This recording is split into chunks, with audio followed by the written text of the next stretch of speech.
Alright, so this is gonna be a short video because chemically formed sedimentary rocks की कोई खास category नहीं होती, लेकिन सिंपल वर्ड्स में chemically formed sedimentary rocks वो पत्थर होते हैं जो पानी के सूखने से बनते हैं.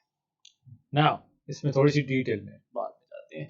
So पानी के पास एक खास एबिलिटी है और वो ये है कि जब आप एक पत्थर पानी में रखते हैं या पानी पत्थरों के ऊपर से गुजरता है तो उसकी एक खास एबिलिटी है कि कुछ टाइम बाद बार बार गुजरने की वजह से वो उस पत्थर को डाइजॉल्व कर लेता है. डाइजॉल्व का मतलब इंग्लिश में और उर्दू में ये होता है कि किसी चीज को जज्ब कर लेना अपने अंदर. दैट्स वाई आपको पानी के अंदर आपने नोट किया होगा कि सारे पत्थर गोल होते हैं.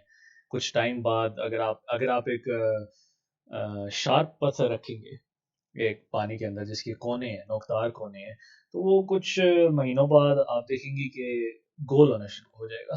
क्यों? वो जो गोल हुआ है, जो उसके हिस्से टूटे टुकड़े टूटे वो गायब तो नहीं हुए होंगे, वो पानी में जज्ब हो जाते हैं. और पानी में इसी तरह से पानी में पता नहीं कितने पत्थर और जज्ब हुए हुए होंगे. तो होता ही है कि डिफरेंट टाइप्स ऑफ पत्थर जब एक दूसरे के साथ जज्ब होकर पानी में मिल जाते हैं तो एक लिहाज से एक सोल्यूशन बन जाता है. अब केमिस्ट्री या साइंस में सोल्यूशन को कहते हैं कि जब आप एक से ज्यादा चीजों को एक साथ मिक्स कर दें पानी में.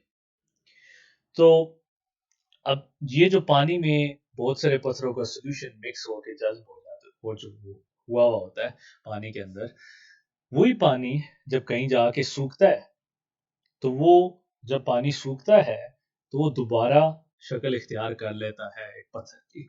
और आई वुड से पत्थर तो नहीं, मोर लाइक पाउडर की.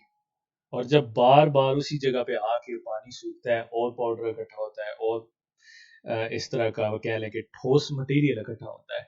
जब बहुत सारा इस तरह का ठोस मटेरियल एक दूसरे पर इकट्ठा होना शुरू हो जाता है तो वो जो मटेरियल होता है वो सेडिमेंट्री रॉक्स, क्योंकि हम सेडिमेंट्री रॉक्स की बात कर रहे हैं तो वो अपने वजन से एक दूसरे को दबा दबा के एक ठोस पत्थर की शक्ल इख्तियार कर लेता है.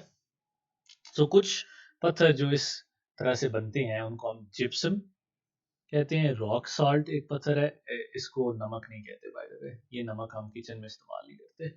वो दूसरी है, उसके बारे में हम दोबारा किसी वक्त बात करेंगे. ट्रेवर्टाइन एक और एक जर्ट एक पत्थर है. And again I would suggest कि आप लोग जाके इनको सर्च करें. अगर आपके इंटरनेट है नहीं है तो हमसे पूछें कि ये पत्थर किस तरह की चीज़ों में इस्तेमाल होते हैं ताकि आपको भी पता चले ये चीज़ें कहाँ कहाँ चलती हैं. But just as a recap, simple लफ्ज़ में बोलने के लिए, केमिकली फॉर्म सेडिमेंट्री रॉक्स वो पत्थर होते हैं जो कि पानी के अंदर जज्ब होके दूसरी चीज़ों के साथ मिक्स होके फिर जब वही पानी सूखता है तो उससे जो पत्थर बनते हैं उनको केमिकली फॉर्म सेडिमेंट्री रॉक्स कहते हैं.